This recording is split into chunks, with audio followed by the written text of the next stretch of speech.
They're gonna break.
Please.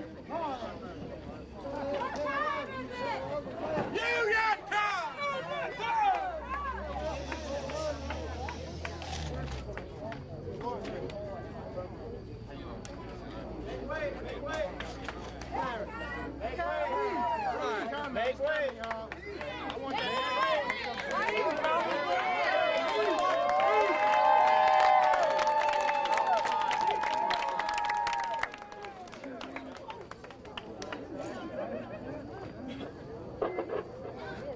Okay. All right now. Hey. Yeah. All right, I've got an announcement to make. This is a great day. It's a very different day than the day in Kannapolis in 1985. Beginning today.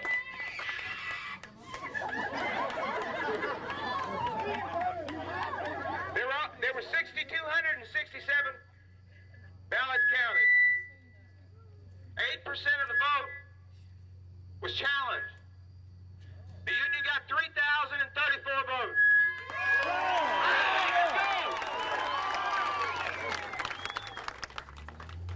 There were 36 votes that were void, 538 challenges. The company received 3,233. Now hold on, because I got something to say.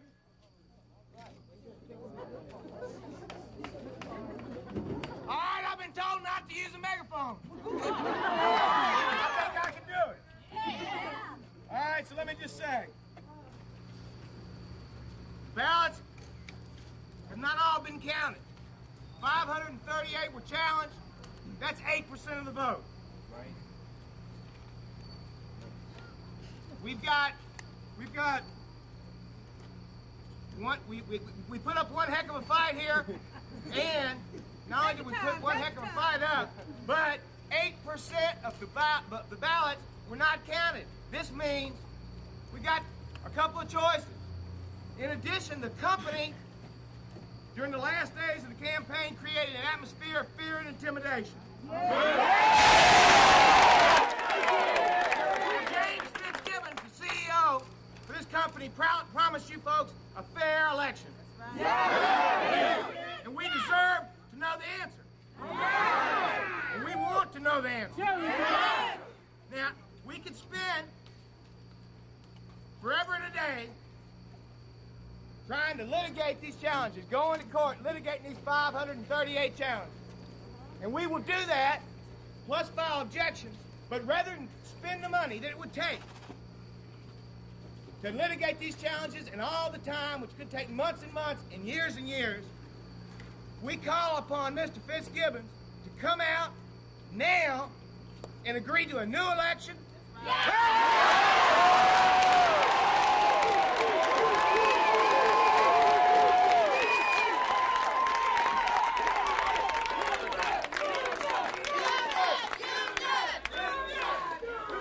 Who can't vote? Quit voting these people that don't work.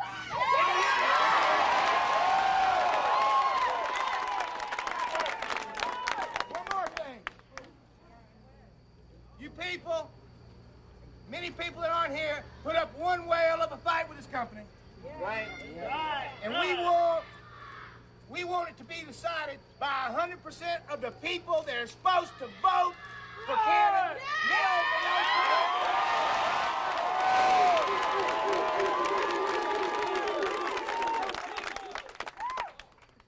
The company did not win today. However, the union did not win today. That's not right. But we stopped the company from winning today. It is tied up. The company might tell you that they won, but they ain't won. They ain't won. Damn. That fat woman hasn't finished her song yet. Many of those votes were challenged by the labor board. Many of them were. And we want a new election immediately, not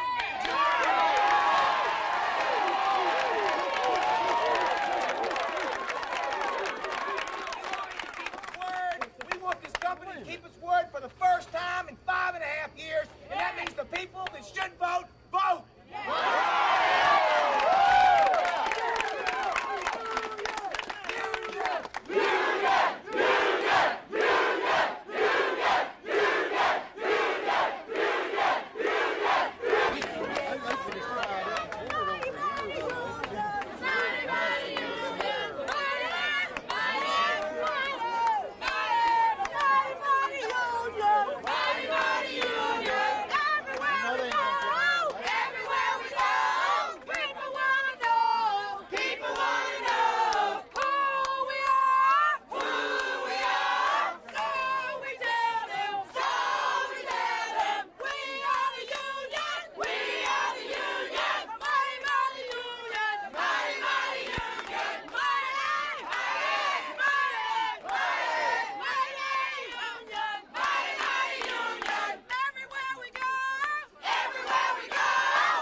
people that If the majority of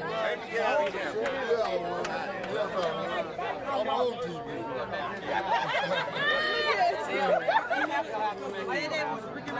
They came in. They'll have time.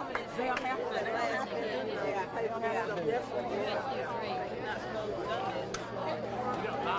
They were bring around.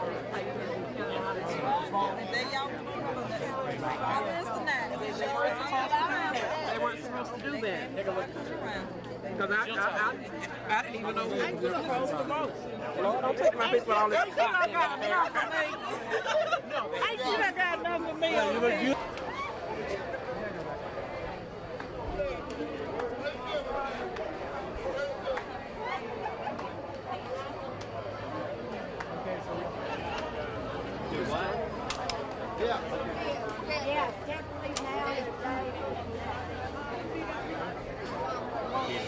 I'm sorry, would you repeat that? Oh, okay. Get where we need to go.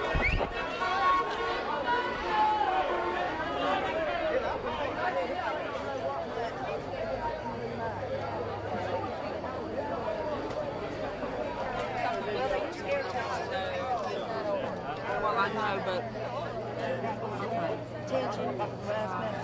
could you tell me? He was talking about immediate.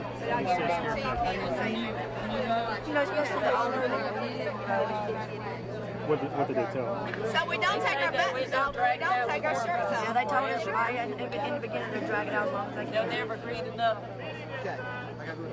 Let's They go don't start care with the about the blank. people. Start with the blank sheet of paper. They don't care about us. One bit. Someone goes out to have a meeting. Country comes first and always will. To them. To them. Doc, tell us about it, bud.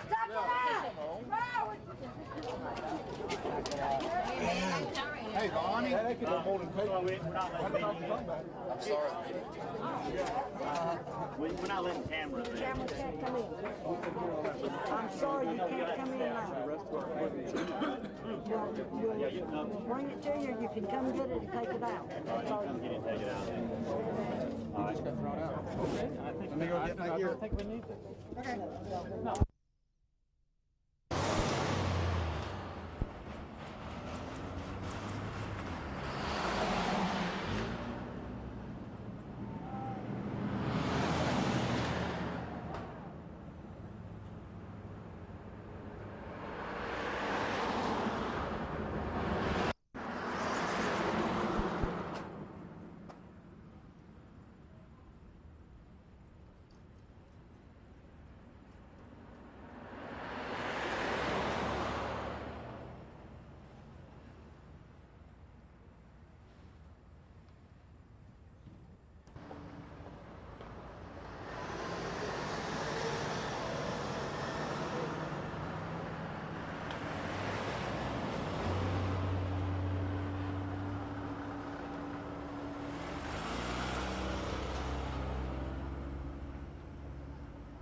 I said that last night from point 4.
first of all, we don't have anything to be ashamed of.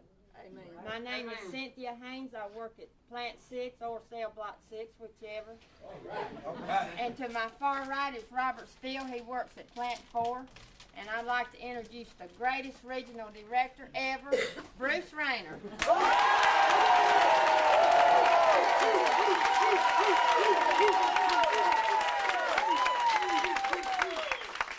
Get him, Bruce! Burn him up, Bruce! One way or another, yesterday's vote will not stand.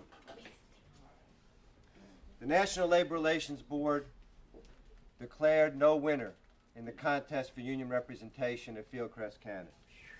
The NLRB did not declare that the company won, and the NLRB did not declare that the union won. The vote yesterday was too close to call. The Fieldcrest Cannon workers fought this company to a standstill, and the results of this election may not be decided for many months. In the election, the company attempted to vote several hundred ineligible workers. They attempted to vote supervisors, secretaries, timekeepers, and believe it or not, IEs. They also attempted and did prevent eligible voters from casting their ballots, as the law provides for them to do. The company interfered with the election process. Prior to the election, the union had filed a charge with the NLRB, and the NLRB had issued a complaint against the company for threats, intimidation against workers. Since that complaint was issued, the company has broken the law repeatedly and broke the rules of election conduct, include additional threats of plant closing, intimidation, and discharges of union supporters. The company broke the election rules, broke the 24-hour rule, and did anything in its power to try to steal the election from these workers. They failed to steal the election. This election will not be decided under the legal process available to us for many months to come. The union's legal recourse is to file objections to the election, which we intend to do, to ask the National Labor Relations Board to set this election aside. In addition, each one of the 538 challenge ballots will be litigated to determine which were eligible voters and which were not eligible voters. Every one of those sealed ballots is a secret ballot. Neither the union nor the company knows how those voters cast their votes. I didn't know that. This process will be costly to the company and will not produce a result for many, many months. The Fieldcrest Cannon workers, this community, are entitled to a decisive result in this election. There is a way to have a decisive result in this election, a decisive result now. And that is for the company to agree to a proposal advanced by the union that has been faxed to Chairman of the Board of Fieldcrest Cannon, James Fitzgibbons, as we sit here, calling for an agreement for a new election, an agreement on who is eligible to vote and who is not eligible to vote, and to have an election conducted that produces a decisive result, a winner and a loser. Because as of today, there is no winner and there is no loser in the union election. If the company declines the union's challenge, then the union will stand by its decision to get this election set aside and a new election will be ordered. The union will also litigate every one of these challenge ballots to the full extent that the law permits. And the result will be determined somewhere way down the road. We sincerely hope that Mr. Fitzgibbons stands by the statement that he made that the Fieldcrest Cannon workers are entitled to a fair election. They are also entitled to a decisive result of a fair election. And the union will see to it that that happens. In the meantime, the union will not see any Fieldcrest Cannon workers bullied by this management.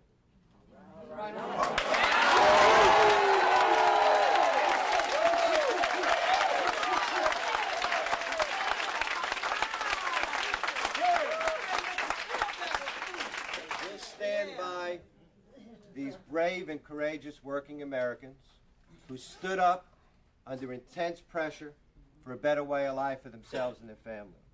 People who we can be proud to associate ourselves with, now and over a long period of time. These people represent what's best in America. People trying to make this country a better place to live. People trying to make these plants better. People trying to make their communities better. These people fought a courageous fight against enormous odds. And folks, we're very, very proud of you. We're very, very proud of the people who supported us in this community. We feel sorry for some of the folks who were not able to stand up for their convictions. We hope that sometime in the future that they'll come around to understand that only by standing up for what they believe in and standing up for what they want will this country and these plants and these towns get any better. Amen. All right.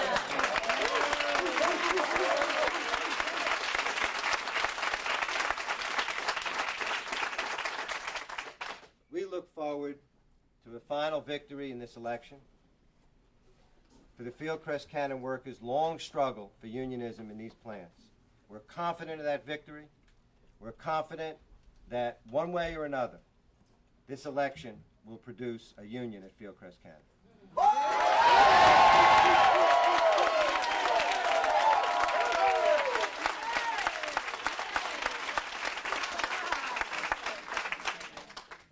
We want you to hear from representatives of the Fieldcrest Cannon workers. This has been their campaign. They've run it. They fought. We want you to hear from them. First, Robert Steele from Plant 4. Robert? Yes, my name is Robert Steele, and I work at Plant 4. And I'm very proud to say that I'm one out of 3,000 plus people that could come to a decision for themselves without anybody's help. No matter how much pressure the company put on us, no matter how many threats we heard, no matter how many people that we had expelled from meetings, we came to that decision on our own. Yeah, we did. Yeah, we did. We were given the chance to come out and seek information. This is what was told to me. Go and find your facts. I got up and found the facts. And I voted yes last night. I'm going to vote yes tomorrow night. I'm going to vote yes forever.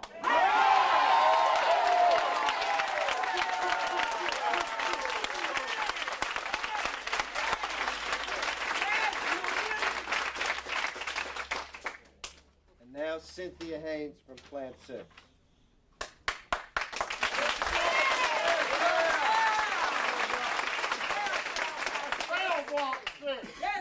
Yeah, I would just like to say that I'm proud of the cannon mill workers that had the guts to stand up and say yes, and I'm even proud of the others. They were scared. When you're scared, you'll do anything. Fear will make you do anything. And I would just like to say I'm proud of them. And we, like he said, we will vote yes today, tomorrow, and forever. All right.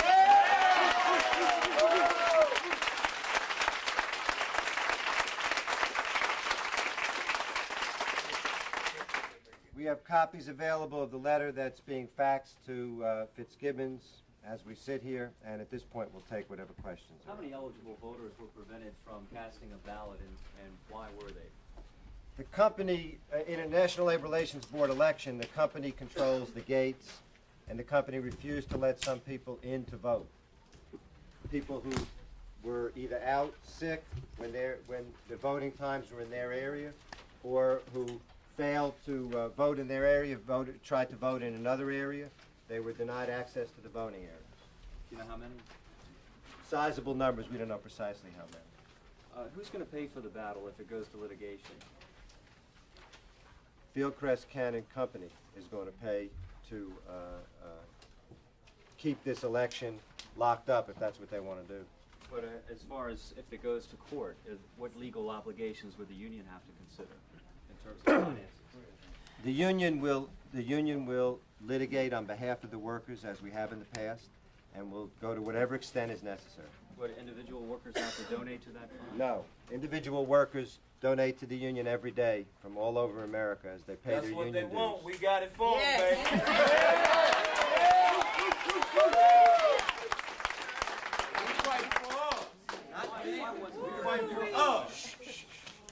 Why don't you think there was aside from the charges that the company used unfair labor practices, why don't you think there was a clear-cut winner? It was a very close election. The company put on a very expensive campaign. The company put on a very tough campaign. The people were under tremendous pressure to support the company in this election. People had vote no t-shirts thrown at them. People had pressure to put vote no t-shirts on. People were threatened that the plants would close. People were threatened that they would not be promoted. People were threatened that they'd be laid off, that retribution would follow the election if they supported the union. And some people got scared. It was a very, very close election. There's no question about that. Anybody get fired because of their Yes. How many people got fired? Somewhere in the neighborhood of 10 to 11 that we know of at this point.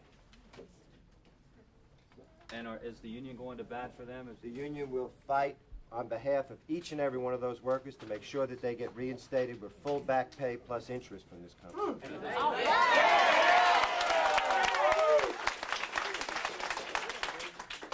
I don't know.